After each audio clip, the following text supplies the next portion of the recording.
Əvvəllər Quran oxuyanda bir ayə hər zaman diqqətimi çəkərdi. Göylərdə və yerdə olan canlılar və mələklər təkəbbürə düşmədən Allaha səzdə edirlər, boyun əyirlər. Nə vaxt bu ayəni üzdən oxuyanda bir məna verə bilmirdim.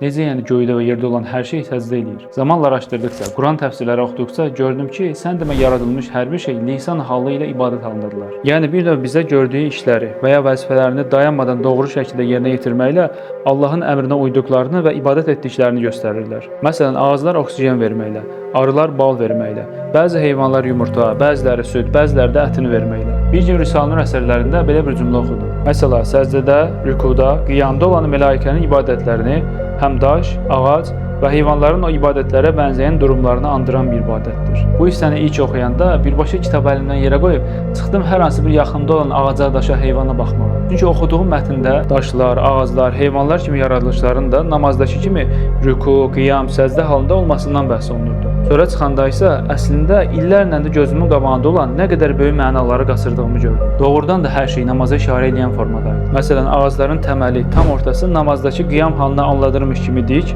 yanından çıxan budaqları rüku halını xatırladan formada bellərinə əyirdi. Gözümün qabağındakı otlar, çiçəklər ilk başda qiyam halında dik çıxır və sonra zamanla rüku və səcdə edirmiş kimi başlarını əyirdi. Hətta bununla belə əksər dağlar qiyam halını bizə öyrədirmiş kimi dik durduğu halda dənizlərin, okeanların dalğaları isə necə səcdə etdiklərini bizə göstərirdilər. Həşəratlara, böcəklərə, quşlara, əksər heyvanlara diqqətlə baxsaq, hər biri bellərini əymiş kimi rüku halındadılar. Yeri gəlmişkən heyvanların yeməklərinin özü belə boyun əydiklərinə görə səzdəni ağlımıza gətirir. Hətta kenguru kimi bəzi dik duran heyvanların ilk dik durmağı, yeriyəndə isə əyilməkləri bizi birbaşa canlı qiyam və rüku halına ikisinə də birdən şahid eləyiblər. İnsanın yaradılışına belə diqqət eləsək bunu görə bilərik. Əllərimizin, ayaqlarımızın, barmaqlarımızın heç birini uzun müddət dik saxlamağa gücümüz çatmır. Boyun əyirmiş kimi hər biri əyilirlər. Heyvanların bədənindəki düşlərdən insana kimi, hətta saçlarımızın özü belə hər biri boyun əyirlər. Və ya ana bətnində boyun əymiş vəziyyətdə olduğumuz halda dünyaya gəldikdə zamanla rüku halını almış kimi iməkləyirik. Ardınca qiyam halını alıb dik dururuq və zamanla qocaldıqca yenidən belimiz bükülüb, boyun əyib bu dünyadan gedirik.